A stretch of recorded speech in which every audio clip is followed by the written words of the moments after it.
Hi, everyone, and welcome to Top Decks and Tall Tales, conveying a narrative through card games.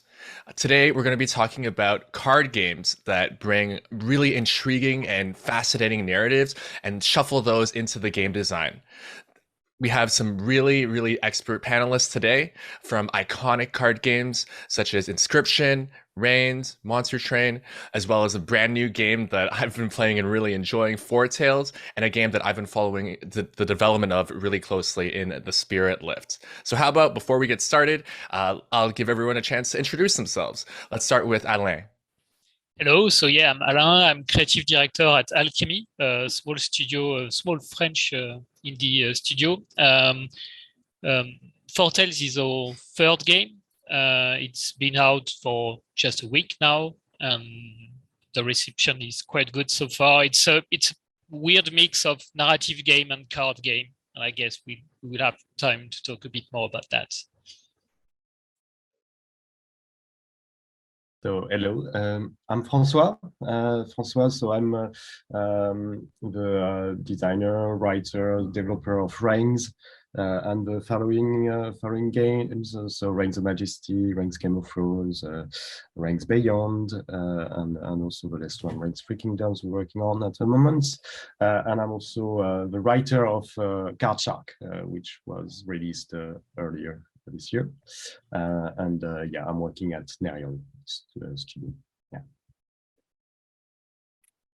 And I am Daniel Mullins. I'm the creator of Inscription. It's my third sort of major game release. My other two are Pony Island and The Hex. Inscription could definitely be described as a narrative card game, so I think I'm in the right place, and it's an honor to meet you all. Hey, I'm Brendan. I'm a designer and a writer at Shiny Shoe, where we worked on Monster Train and working on our new game, which is due out next year, called Inkbound. Hi, I'm Miko Charbonneau. I'm the head of Pretty Smart Games. Previously to starting my indie studio, I got my PhD studying dance games, and I worked in the game industry about 8 years, mostly in AR, VR, and on Minecraft. And we're making the Spirit Lift, which is a deck building roguelike retro horror where teenagers explore a haunted hotel using a magical elevator. Thank you all for telling us a bit about yourselves and your work. And let's dive deeper into it. So the first question is, what do you think the best kinds of stories are to tell in the medium of card games? Alain, would you like to get us started? Wow. I don't know if there's any limit to the kind of story you can tell with cards. Yeah. We on our side we decided to tell the story of a classic adventure in a fantasy world with animals as characters, but I guess we could have told or used the same kind of system to tell some kind of futuristic story or contemporary stuff. We really chose fantasy stuff because it's easy, maybe easier to market than some weirder stuff. But yeah, I guess you could tell you can tell any kind of story with this medium, really. One thing that I found really interesting playing Four Tales is how the branching narratives are represented by cards, and I think that maybe it's not like the kind of story, but the format of story in Four Tales that just fits really well. You're using cards to play the gameplay, and but it's like a part of the narrative of almost like tarot, where you're flipping over cards and like revealing new parts of the narrative. Yeah, it's a way to cut the story into little bits. Some of them are really part of the main storyline and are used to advance the story and according to your choices. And some of the cards are also used to create systems that you can manipulate to navigate, explore the world, get more information, get resources to play with the game. So but to the players, it's not obvious at first which cards are really dedicated to the story and which cards are, well, here to give a sense of depth to the world and enable you to interact with the system of the game, whereas some cards are really there to let you decide major choices. And the whole point is to mix those and try to blur the line between obvious choices when you've got cards and you've got to pick one because you can only choose one. But here we try to mix cards that are different level of importance and try to blur the lines between those levels of storytelling. And I think anyone who's played card games will know that a game that really blurs the lines between what is the card game and what's the story or what's outside of it is Inscription. So Dan, do you have anything to say about stories that you can tell via card games? Well, yeah, I think I'd agree that there's not like a specific kind of story that maybe lends itself better to the genre, but I guess there's kind of two ways that the cards can support a story. On the one hand, like the cards can tell a story. I think that's pretty hard to pull off. So like an example, like you mentioned, where like story paths are revealed from the cards, that sounds really cool. And I think that's a rarer thing. But then there's the other aspect of it where I guess card game mechanics can sort of supplement a narrative game where they're not telling the story, but they're kind of providing like a game mechanical backbone to a narrative game that might otherwise be sort of thin.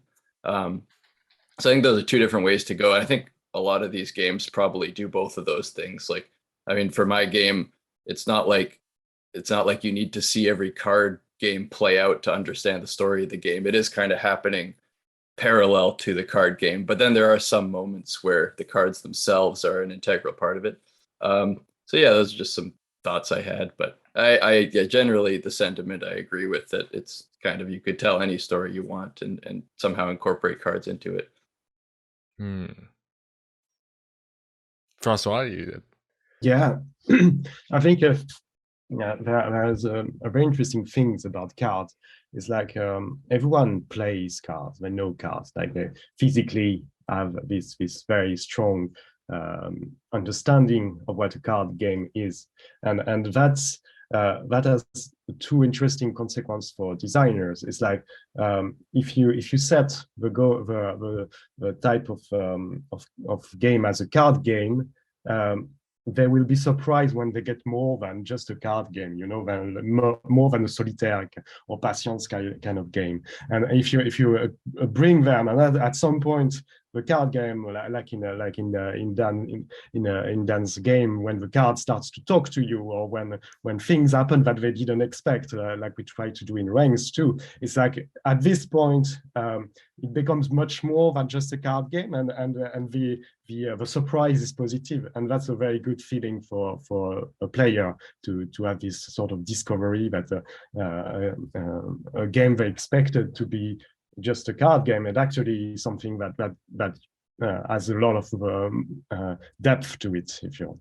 And the other thing is that card games are systems, and it's a lot easier to offer a narrative through a system than it is to offer it like through a linear branching narrative, like in a classic adventure game, if you want, because you don't have it's very hard to set up in a classic adventure game players' agency. They're always stuck into a little narrow tunnel that they dig until they find the right branch that we wanted them to go. Whereas if you have a card game and a system, then they can really explore a lot of possible design space, if you want. They can go in a lot of various directions until they end up on the path that might contain some secret or something that's interesting, and we push them in that direction. But before they got that, they got the whole agency of the game to play with. So it's a very interesting combination to try to tell stories through card game. And for me, one thing that I always remember from stories is the iconic characters. And I know in Miko's game, one of the things that I've loved about following the development is the characters and how each character impacts okay, I guess you can just tell me about you can tell us about the system with the characters and how that impacts gameplay. Yeah, I had a feeling you were going to bring them up, Jared. Yeah, thank you. So in our game, you create a team of 3 characters from a roster of high school students, and all of them represent different archetypes you typically see in horror movies, like the jock or the artist or the slacker. And each character comes with their own starting cards. I think sometimes it's hard to get the story across because we don't use as many mechanics for narrative that other genres use. We're not as heavy in card games on dialogue and cutscenes and lore descriptions sometimes, other than flavor text. And so one thing that we found in our game was by giving those starting cards a lot of personality, we actually use an equipment deck. So it represents what the teenagers were holding in their hands before they knew they were going to have to explore a hotel and fight monsters. And I think there's a lot of humor in that too. So the slacker has like a yo-yo to fight with to begin with, and the star tennis player has the tennis racket. Not maybe the best things to fight monsters with at the beginning, but we found that added a lot of personality to all the characters. Hmm. And Brendan, when the premise of the game involves such like fantastical factions, how does that add into the character or the personality behind the different kinds of cards? Yeah, I mean the narrative, or at least obviously the name Monster Train, is kind of ridiculous. Like it's a really crazy, over the top kind of thing. You're playing as hell, fighting heaven. But that really gave us, I think, a really rich possibility space, kind of like what Francois was saying, where okay, we have hell, we have all these things that can come from hell. How do we create these different clans in hell and give them unique identities? I think that it was, again, that rich possibility space of being able to pull from so many different things was really useful for us to have all of these different points of inspiration. Mm. And Dan, you also use obviously like a real life person to act as a really iconic character. That's who you met. Yes. He's a hoot to hang around with. um, yeah. Where did that idea come from to use like a live actor in like this card game? Well, I was always using live video was something I kind of had been wanting to do for a while in a major way, and I like experimented with it a little bit in previous games. So it's just something I wanted to like get in there somehow. I don't know how much it had to do with the card game so much as just wanting to shoehorn it in somehow. And then when I was getting into the last year of development, I felt that there was something missing in the game, and that would be the thing that would kind of bring everything together. Wow, yeah, I'm surprised that to hear that part came in like somewhat Yeah, late it came in late. Yeah. I only met Kevin in the in 2020. Wait, or what year is it? Anyway, yeah, 2021. Yeah, anyway, yeah. Mm. And LA in Four Tales, the characters play such integral parts of like how you interact with the world. Like you were describing earlier, sometimes you'll have the mission structure is you'll have different cards that come up, and then you have to interact with them. But then each character, because they have different traits, like one's like a thief, one's a warrior, kind of, or and they have different kinds of interactions. So yeah, could you just tell us a bit about that? Well, it's my belief that you can't have a good story without good and interesting characters. So before even writing the whole plot of the game, we developed archetypes, interesting archetypes, like and decided what type of actions they could do in the game, try to make them complementary so that you could build whatever the combination of characters you would choose to go in a mission. You would have the basics, the minimum actions that you would need to interact with the game. And then we tried to create interesting archetypes like the thief, the tiger with the ranger, more of a fighter, and able to with survivalist skills. There is also the corrupt politicians, or well, Isabeau the elephant is able to negotiate and intimidate or blackmail people. So all of them have we designed them so that they could all have ways of interacting with the world to get resources. With each of them as a specialty, and also give them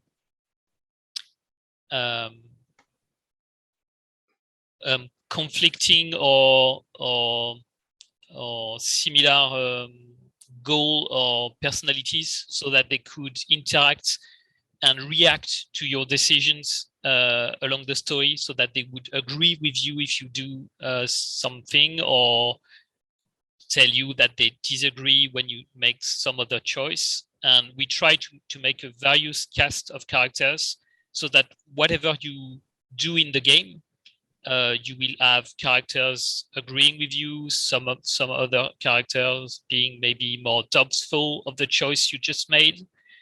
And yeah, we try to, and we really began by creating the cast of character even before really knowing what they would have to do in the world. And then once we had these complementary bunch of characters, then yeah, we wrote a story so that we could introduce them at different points, and let you find them, recruit them, and play with them to achieve your goals. So the next question is about how to kind of display narrative and add narrative weight to individual cards. And I'm pretty interested in how that's done in Reigns, because obviously Reigns has a really simple art style. It's a geometric, very, very, very simple. But at the same time, I think like that on its own gives it a lot of character. And then how do you differentiate between individual cards? Yeah, so for Reigns, basically, it was more or less like like we define the characters, like you have the priest, for example. So generally the priest, for example, would have a consequence on the church generally, and like this you had some archetypes that would have direct connection to some of the 4 values that you have at the top of the screen, and then a lot of characters that have various consequences on the values. And basically that's what was interesting in the development of Reigns, is that since I was the developer and the writer, at no point I had a plot, if you want, that was settled until I was able to if you want, I was working on the plot as I was balancing the game. So I was generally adding cards, and I was adding cards for the military, because I was seeing that you would not die enough of military, for example. So I would add more cards to the military, and this is how I just basically kept optimizing the game as I was progressing, and developing the characters sort of came from that, like not a predefined script where I was setting the characters and I had a good idea of I don't know, 200 cards that this character would say in the game. I didn't know that at the start. Like, this is something that was developed as I was progressing and I was developing the systems of the game, if you want.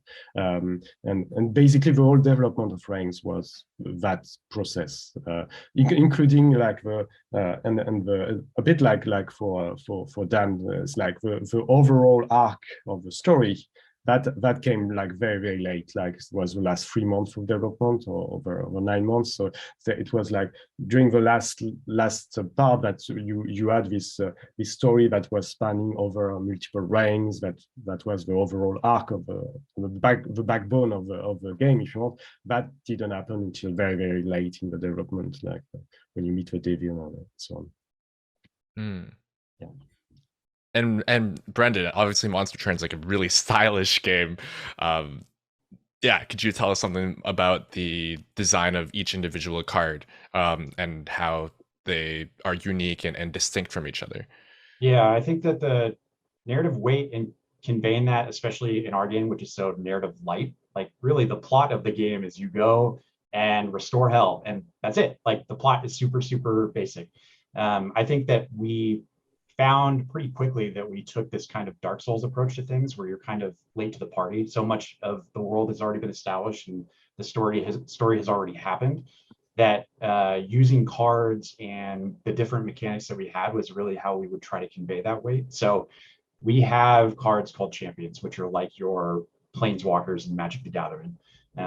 They're your core hero, you upgrade them, you have a really strong connection with them, investment in them, and they are really clear avenues to hang a lot of narrative weight on, because you're playing with them all the time.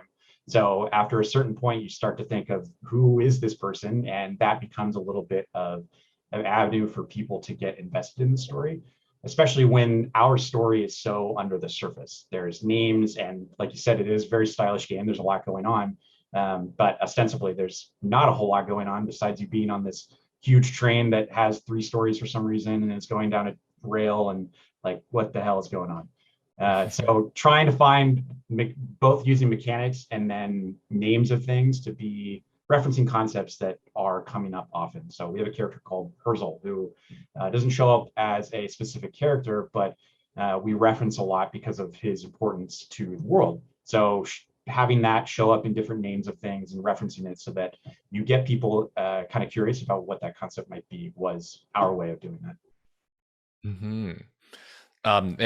And in the Spirit Lift, one of the things that I'm like most excited about, and I enjoy watching as because Miko streams development on Twitch, and I watch those. So that's how I know about the game, even though it's not out.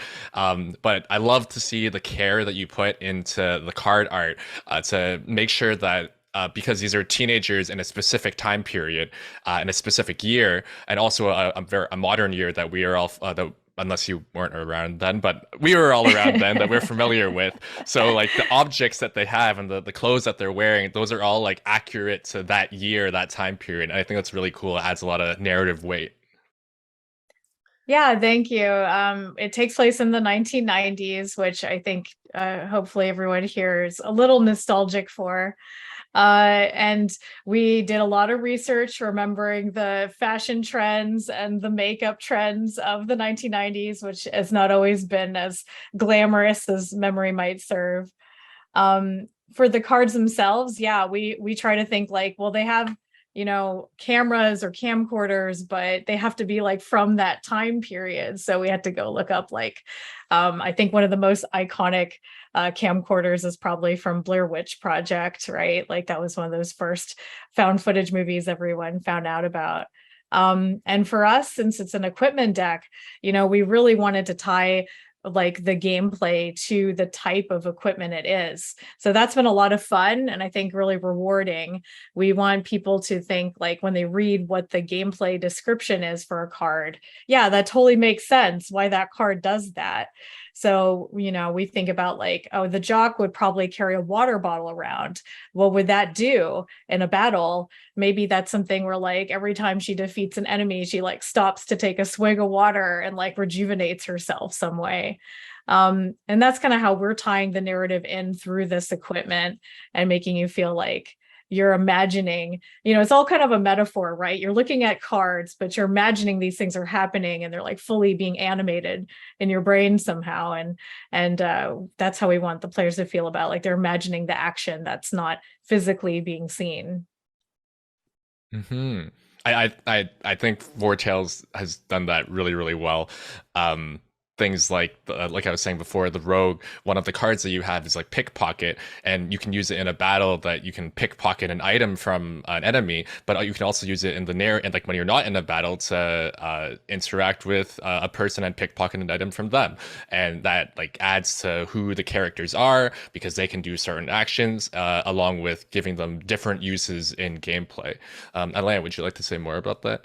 Yeah, that was one of the most difficult things we had to do in terms of design, is to find literal and less literal effect to the skill cards created. Like you said, the pickpocket card is used to, well, obviously steal stuff from the different characters, but we also used it to manipulate stuff in the world. It's basically each time Volpin needs his hands to do stuff, so it could be seen in like a point and click game like the take verb. So mostly it's used to steal, but in some cases it would be used like more that manipulating something carefully, because it needs to be manipulated with caution, and so you would use the same card, and we try to do that for each and every skill in the game. Try to find them really very little action that corresponds exactly to what you would expect, and sometimes try to have an interpretation that is a bit different, but that gives a bit more options to the players than just, okay, I can only steal, with this one I can only blackmail, with this one I can only use my bow. So and that was really something quite challenging, because we had to find several meaning to the same cards, and at the same time make sure that those cards could be used as often as possible to interact with the systems of the game, to collect resources, or to make choices when the narration called for choices. So that was one of the major effort in the design of the game, early design of the game. The next question is about how different strategies can convey different personalities. And when I think of that, I think of the some of the main opponent characters that you go against in Inscription. I was wondering, did you come up with the characters first or the strategies first, and then build characters that represent those strategies? Yeah, I think that's a good observation, and like I think some strategies lend themselves to obvious personalities, like the aggro strategy. We can all imagine like the type of character that would be aggro, and we can imagine a more calculated character playing a control deck. But for me, it was the main scribes in Inscription were kind of based on two things, like a sort of theme, like the undead woman being like themed around zombies and horror type stuff, and then also the more mechanical consideration of like the type of resource that's used to play their cards. So at the time of coming up with the four scribes, I already had the blood cost, which you had to sacrifice cards for, the bones cost, which is a resource you would accumulate when your cards die, and then the other two kind of came out of more of a mechanical game mechanic consideration of like what types of resources could I add. And so the PO3 robot character was based on energy, which works like Hearthstone's mana system, if you're familiar with that.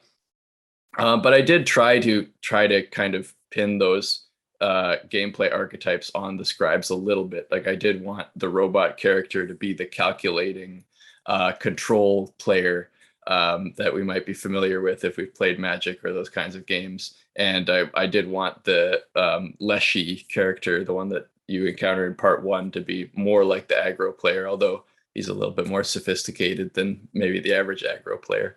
But yeah, so those definitely did tie in various ways, but there were other considerations too. Yeah. Yeah, Brendan, do you have something to say about the different strategy in such a deep roguelike card game? I think it's fair to say we took a lot of inspiration from Magic, where we had done, especially early on, we really liked their color system, and that's a lot of how our classes really kind of came to be. So for something like the aggro, I think it was pretty straightforward and early on that we knew that, okay, we're going to have like a really heavy damage class, or we're going to have a really heavy support class, and those are going to map to specific clans. And we had those high level goals for what we wanted those classes to be very, very early on. But figuring out what the complexity of those are, and you're able to subclass in Monster Train. So you're able to combine these different classes and mix and match and kind of create these different archetypes that you want. In terms of the actual design for them, though, a lot of it, I think, came down to existing cultural context and using that as a way in to try to clue players in on what might work for them. So for the aggro class, it pretty easily maps to like your standard demons of hell. Like they're red, they have horns, and they enrage and all that kind of thing. So it's a natural fit for an aggro kind of play style. And as a player, you can come in and be like, okay, well, these are angry demons. They're going to be damaging. They're going to hit you on the head. Like, okay, I'm going to try that. But these weird underwater creatures that are magic wielders, like maybe that's kind of more what I'm thinking. And they're more of a complex class. They're more of a complex theme. So trying to match that early on was important. Hmm. Yeah, I think we can take maybe a bit of a break in talking about our own games and share about which games we think are on the cutting edge of narrative design with card games. Francois, do you have anything you're thinking of?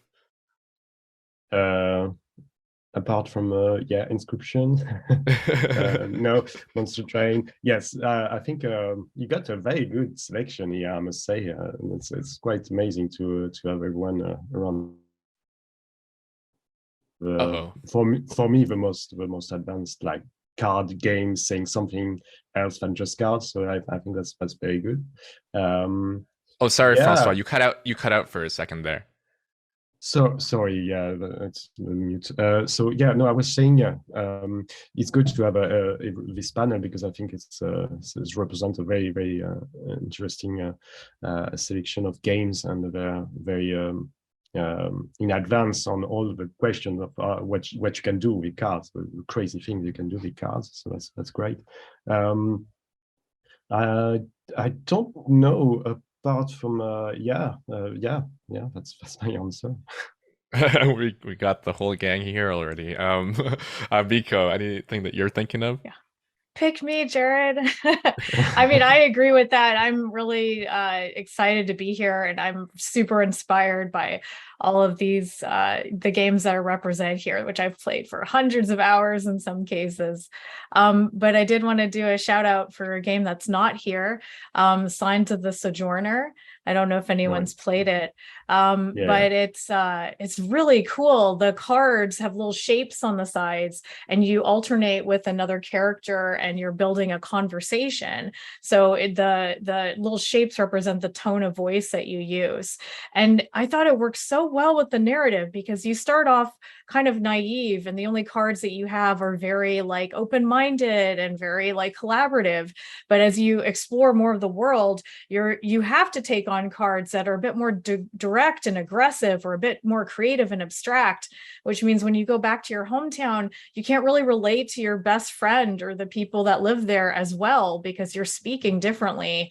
It's a game that I really loved, and there's multiple endings, so I ended up playing it like 3 times through when I first got it, and I'd really recommend it. Any other suggestions? Well, yeah, I also played and enjoyed most of the games present here, but I must talk about the game that unlocked things for me for Tales, and that would be Cultist Simulator. And because really playing this game, I understood that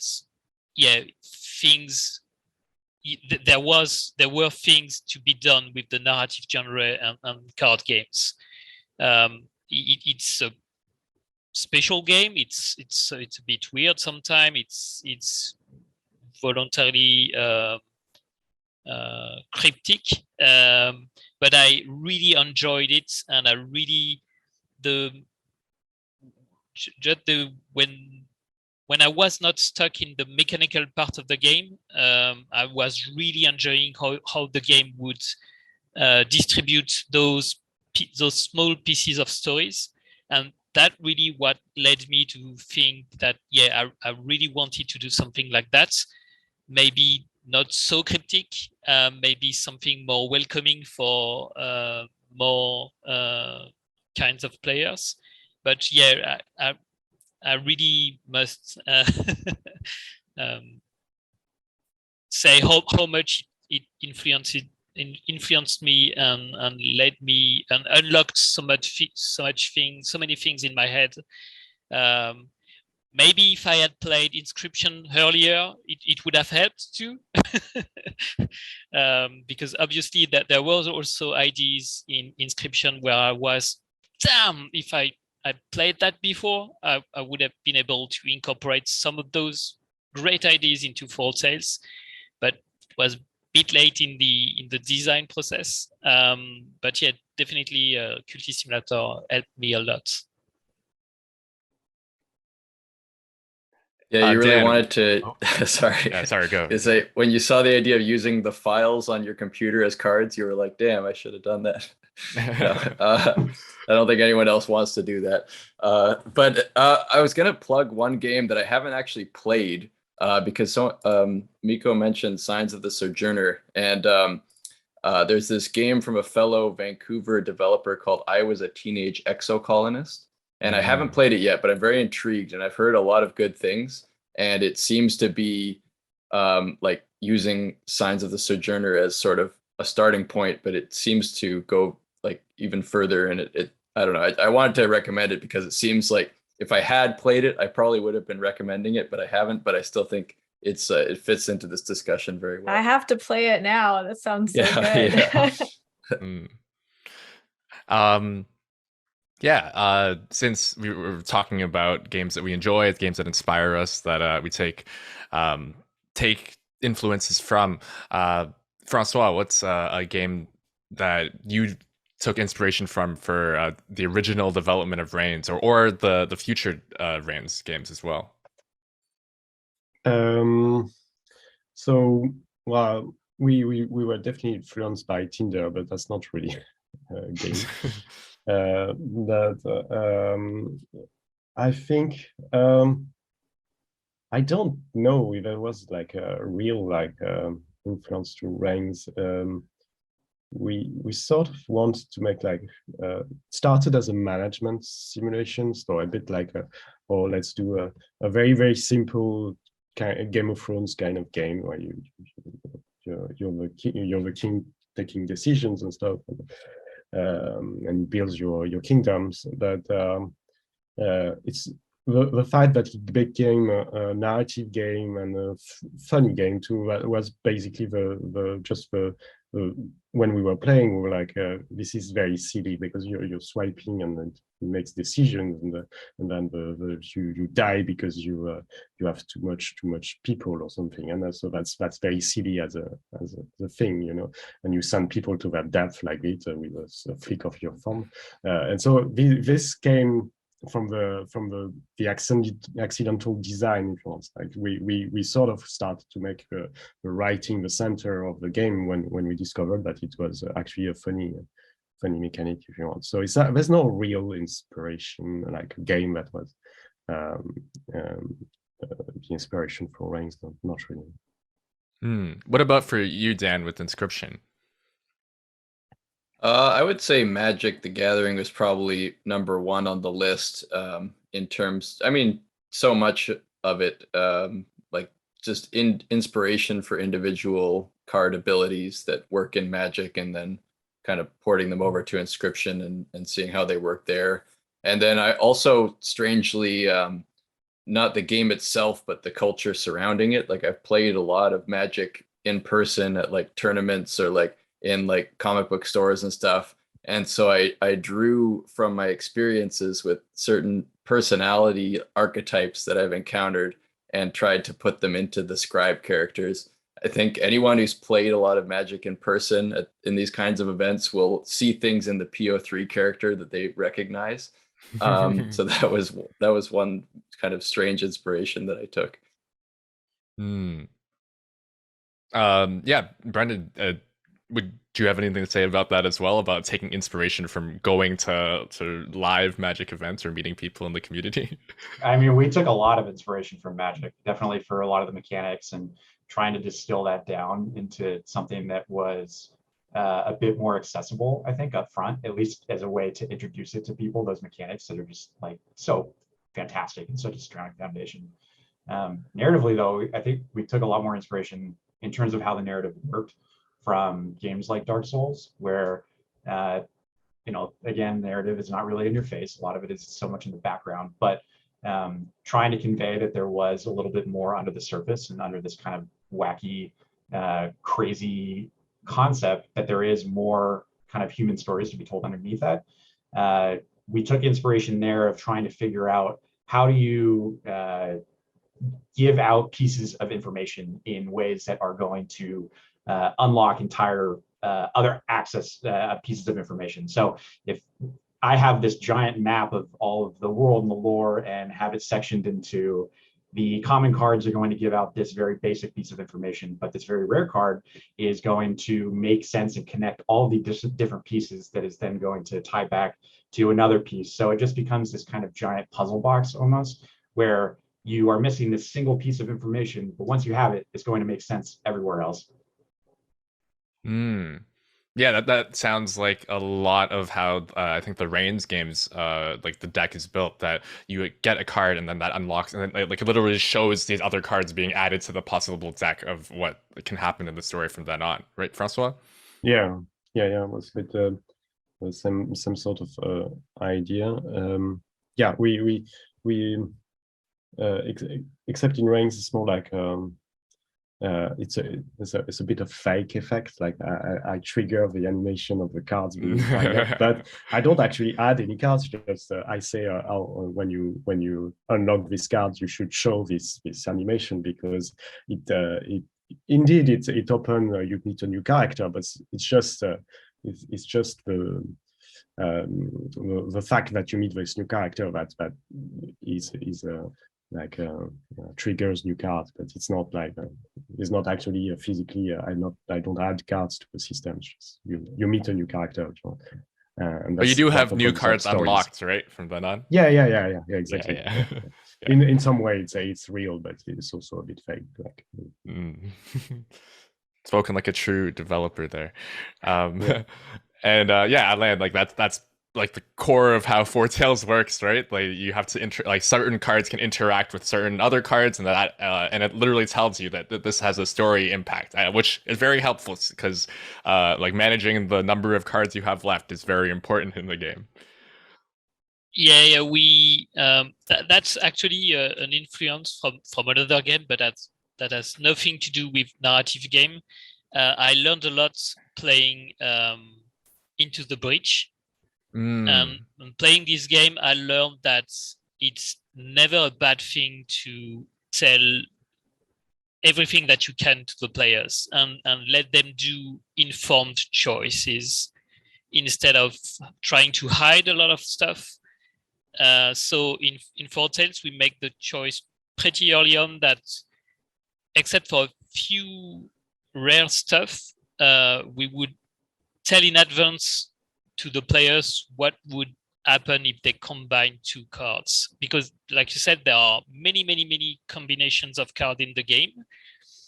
And we did hesitate, but not too long in the beginning, if we would let you discover what would be the result of the interaction and let you experiment a lot and discover what would happen. And playing games like Into the Breach led me to think that it may be entertaining or funny for some person to discover and learn what will happen if I use that and that. but it's also not it's not entertaining for everyone. And if the consequence of that is that most people will play with a wiki open, then you kind of defeated the whole purpose of your game. So instead of hiding plenty of stuff concerning the results of the interaction, we decided to tell almost everything before even you decide to actually play the cards on each other, except again for a few rare cases where we want to kind of keep a bit of mystery of what will happen if you do that. But that was another major influence, and that led to this particular bit of design of showing a lot of stuff very early.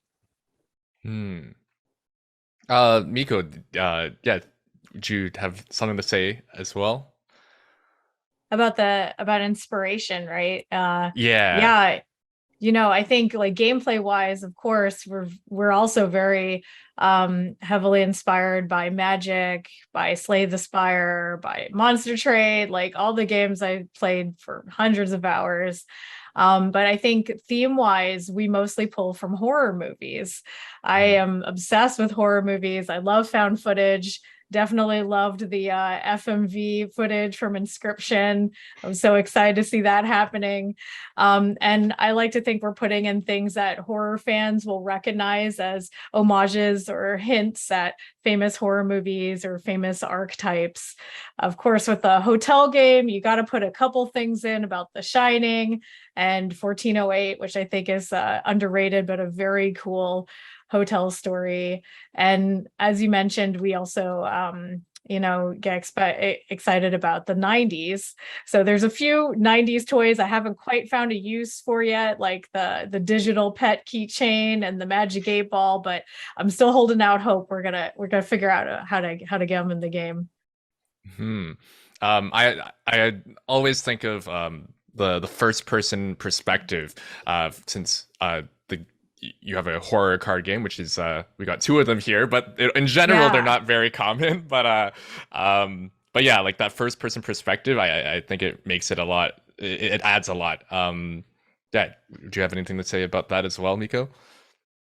Yeah, I think that was a very intentional choice on our part, because we're inspired by indie horror games as well as deck builders. We built a retro kind of 3D navigation system. It's very limited kind of take controls where you go through a grid of hallways, a maze of hotel hallways to find the rooms. And I do think first person adds a lot to that kind of scare factor, the creepy factor. It makes you feel like you're really in there. So that was a lot of things we had to change about the UX was to, a lot of the games we were looking at were side by side, my team versus your team, and thinking about how that would change in our UX if you were in first person, which I'm sure Dan had thought about a lot as well, because his game's also in first person. Dan? Yeah. Yeah, I agree with the sentiment that you're just making it easier for yourself with a horror or an atmospheric game to make it first person, because you just have more of a sense of agency with the character. So that's definitely a good move. Although it's also possible to, do it other ways, but I just think you're making it easier for yourself at the horror department. But then in the card department, you maybe have made it harder for yourself, as Miko was saying. Most card games don't occur from a first person perspective. And I had a few constraints on this. One of them was I loved my art style that had the crunch down resolution. So it was about half of 1080p. But that meant that the further something was away, the more it became completely unreadable, especially text. So that kind of led to the weird control scheme where your view was shifting in sort of rigid motions into these specific views, which some people told me they didn't like, and I kind of stuck to it, and still some people don't like it. But I found one thing that came out of that was that it actually felt a little bit like I was playing a game on a table, because there is the same problem if you're playing a board game or something. You can't see the cards if it's a big game, a big table, from where you're sitting. So you kind of stand up off of your chair and you look over the table. and that actually it felt right, so I stuck with it, and I think it worked in the end. Hmm. And for Brendan, in a game that's got a lot of stuff going on the screen at any time, yeah, what are some of the UX challenges and then the ways that you've overcame them? Oh, we've got a lot going on. I think we worked a lot to try to simplify and deliver information in a try to be understandable way. Tooltips were just so important to us. I think from the beginnings of when we were even just working on the prototype of this, it just was such a mechanically dense game, and we always knew that we wanted to be giving complete information. Like you know how exactly everything's going to play out. You might not know exactly where damage is going to proc or something like that, but you know which units are going to die, which ones are going to survive, etc. So it's really about trying to partition the different pieces of what's going to happen, when it's going to happen, what is going to happen when it procs, all that kind of thing. I think still we have a lot going on in that game. There's sometimes too much, I think people would say, and you can only place so many things on the screen before it gets just completely incomprehensible, and you don't know what's going to happen.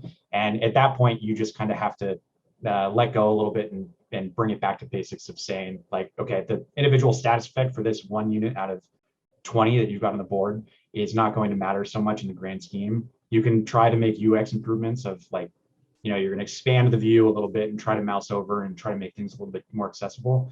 But you're also kind of just dealing with the constraints of the design that you've put yourself up front from the beginning, and trying to back out of those problems a little bit. Mm. Yeah, and I guess on the opposite end of that, it's almost like a Reigns game that has very little shown on the screen at once. It's also like built for mobile, so the screen's even smaller. Yeah, Francois, what's some of the UX UI things that came into mind when making that format? Well, yeah, it's I think we're a mobile game, so that's has its own constraints. One of the interesting things that we had to work for is that the game is playable on a phone, of course, and you swipe around, but it's also playable on a tablets, on large phone or large screen, and it's also a game on Steam and on Switch. So we took a lot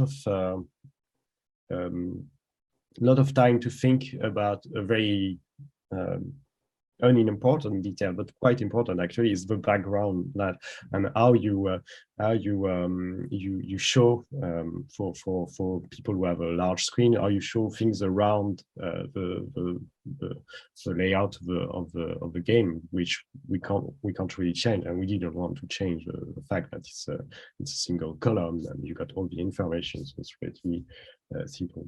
But so thinking about this led to a very interesting design, because design problems and solutions, like how do you use this space to, so for example, from Game of Thrones, we started to have transitions. So when you were moving in the world, you would see the background transition from one place to the other, and that was and we had it on iPhone, so we were just removing all the UI, all the thing, we were showing the background, and then we were showing the central column. But for the large screen, you had all this nice transition and then the column. So we had a way to sort of mix for both for the iPhone and the large screen. We had a way to have this background as a meaningful information and not just decoration that's go around the screen. So that was an interesting challenge, to try to have something that's hidden for most people, but still present for everyone else. Yeah, well, that's an example. I don't want to take too much time, but yeah, we have others. Mm-hmm. The next question is about like, what do you prefer when making a new game? Thinking about systems, or I guess themes and art, or yeah, themes, narrative, art direction, things like that. Alain, would you like to start? Oh, you're still on mute. Yeah, sorry. So yeah, what do I prefer? That's kind of hard. I usually try to, before everything else, I try to tell myself the story of what the game will be, and what is it that the player will actually do in the game, and try to convince myself that it's actually a good idea to do this, that it's never been done before exactly like that, because we try every time we make a game, we try to bring something new to the table, and that's really important to me. So I really try to imagine in my head the film of me playing the game, uh, and then from there I try to start imagining pictures, what it could look like, but it usually starts by just me thinking, so what is it that you're going to do in this game, how it's going to unfold moment to moment, what kind of actions will you do, what kind of thing will you see on screen, and then it kind of all flows from there. The art style, and then I start obviously talking with my teammates about how they would imagine that idea, what kind of visual they would see on top of those kind of mechanics or stuff or experience, and then we work on those things. We try stuff visually, we prototype stuff, we start programming and prototyping stuff, and yeah, it's usually it's a very exciting period in the development of the game.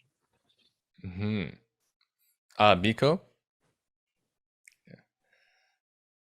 Yeah, so we almost always start with the story or the feeling that we want the player to experience. We're kind of a quirky team. We do a lot of different gameplay genres, and we like to take the concept and then pick the best gameplay from what would really enhance that concept and work well with it. But this was a rare exception where we did start with the gameplay first. Like I said, I'm a huge fan of card games. I've been playing Rummy with my mom since I was a kid, and also Magic and deck builders. And I think I wanted to take a stab at it. So we did first a paper prototype, made everything on grid paper and with like blank cards. And our first version was very like haunted forest, Blair Witch Project aesthetic. And we thought it had a lot of merit. So that's why we started to think more about what could we add to evolve the gameplay in an interesting way, to give people the deck builder roguelike that they want, but also make it feel more like a retro horror game where you're like playing a little bit like one of those classic movies. And eventually we ended up with the hotel concept, similar to Monster Train. I think Monster Train has a great name. You know what you're getting. There's monsters on a train. We're in hell. You don't need to know anything else. It makes sense, right? And so when I was going through all the different like places we could have a game like ours, I thought, going up the floors of a hotel, that's something people could understand easily. They all know we're going up the floors. When you get to floor 13, something bad's going to happen. And that's kind of where we landed on the elevator, and then focused on like, how could we make this a magic elevator? How could that fit in the plot? What kind of meta story do we want to tell with this? So Brendan, what came first, the monster or the train?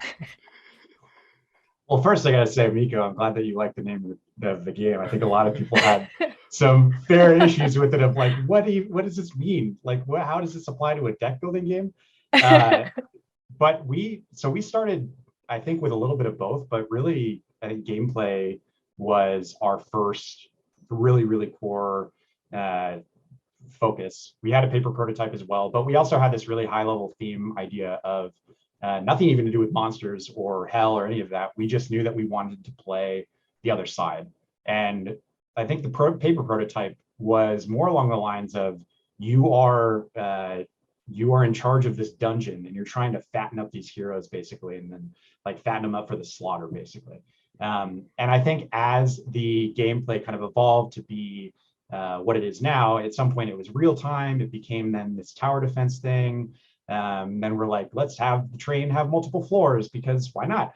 And from there, it just started to develop into this, well, let's play hell. Like, that sounds cool. You're always fighting against hell. Why don't you be hell? And you're fighting angels and doing kind of the anti-Diablo thing just seemed cool to us. And from there, we had that kind of theme guiding our underlying narrative of being the bad guys. How do you humanize them? How do you make them feel interesting while also humanizing the enemies? And one of the core things in Monster Train and in the underlying narrative is that no one's really a bad person, or at least there's like morality is a gray area, and there are reasons for why people does any of the things that they do.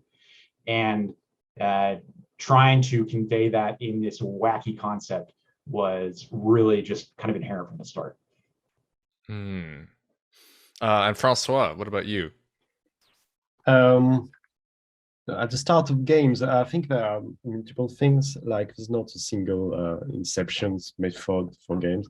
Like one thing Alan said, like I think a lot of them come from discussion with people, like Reigns, that was Viano, we discussed this, and it sort of made sense. A lot of, I think, but there are many ways. But a couple of games I made, I think they were from feelings, like a physical interaction with a screen, and how you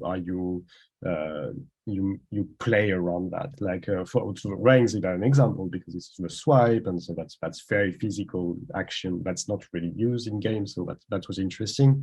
But before that, we made the first game I made at Nerial on my own was called Singular, and that was just the feeling of exploding double pepper, you know. And I made a puzzle game with that. So you're pushing buttons on the screen that are a nice pop and everything. That was the idea of the game, basically, was from that.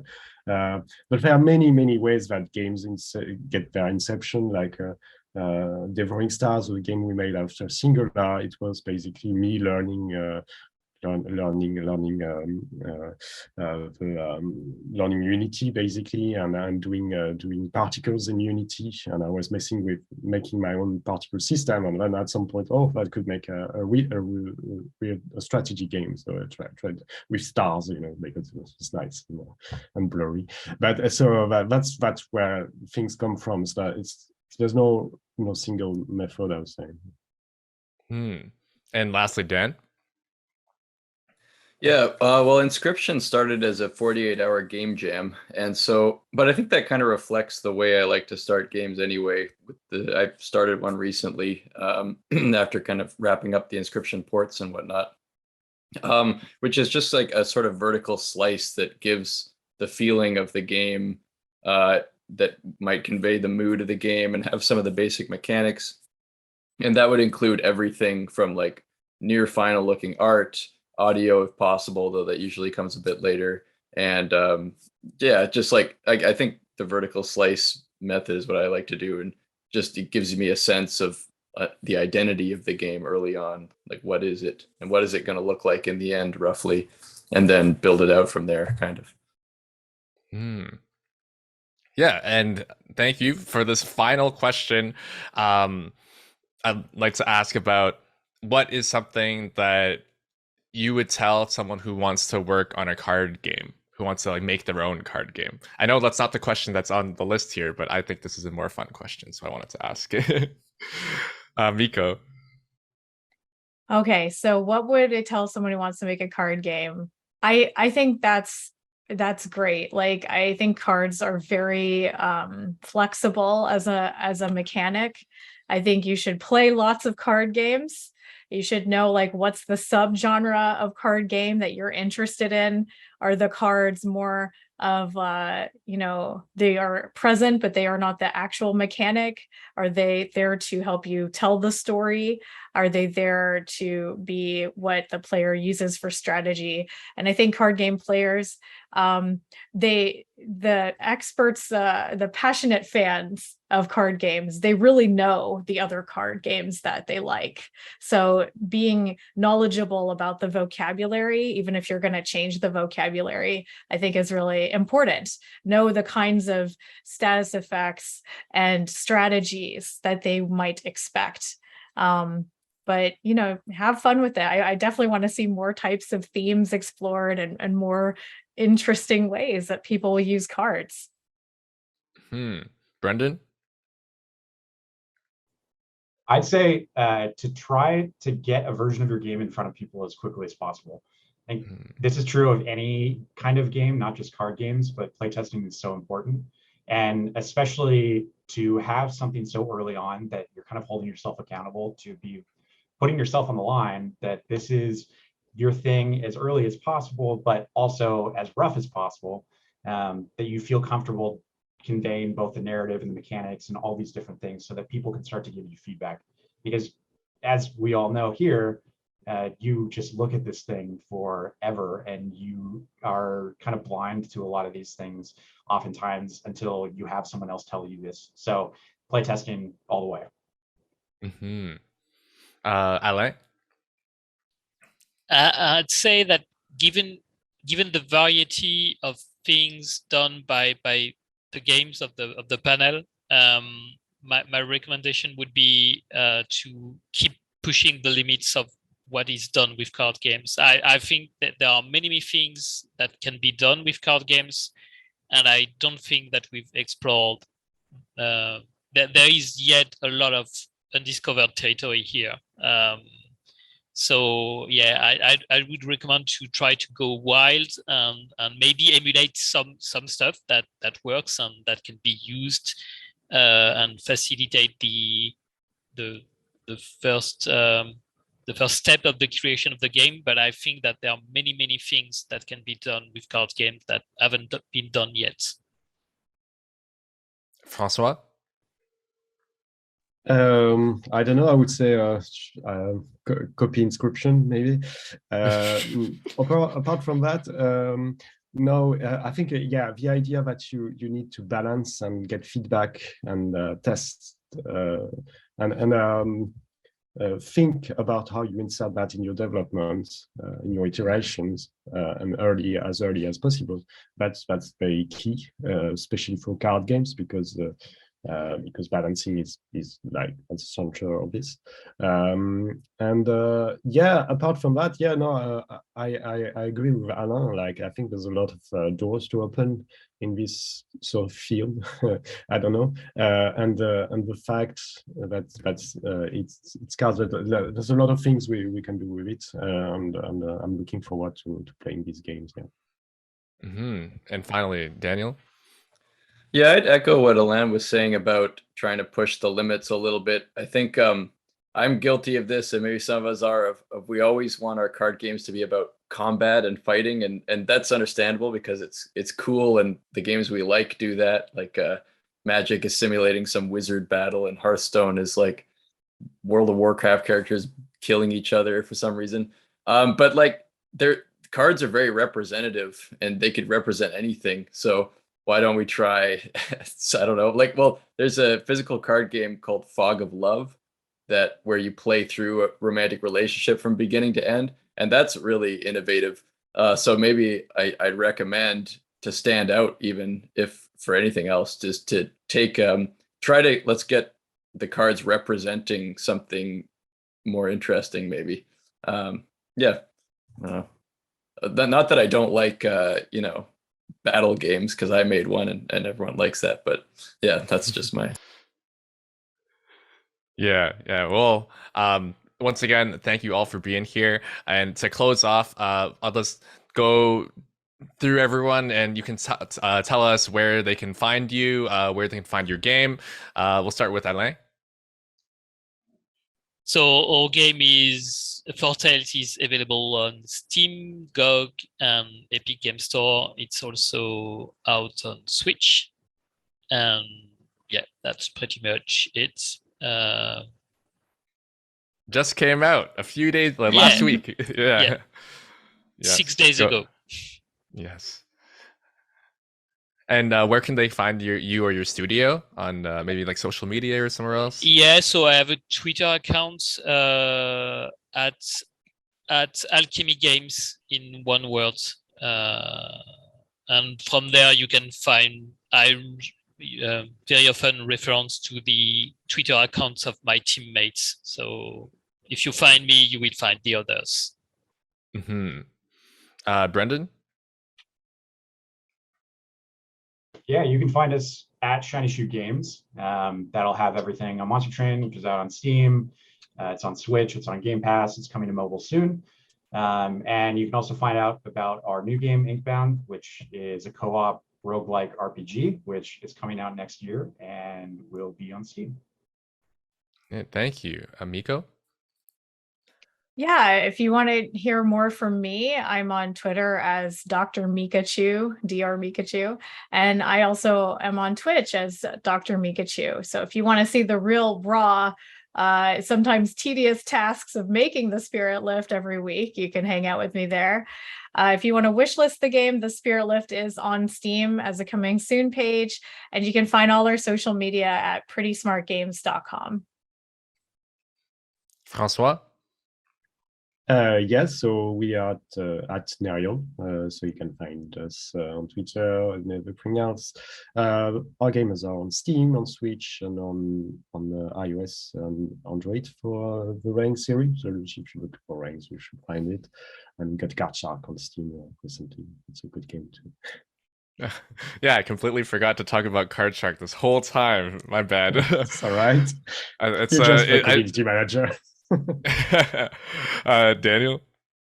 I'm on Twitter under D Mullins Games, and Inscription came out on PlayStation 4 and PlayStation 5 recently, and it's also been on PC for a while. Mm-hmm. And I forgot to introduce myself at the beginning too, but I'm Jared Tan. I'm the community manager with Nerial and with Massive Monster.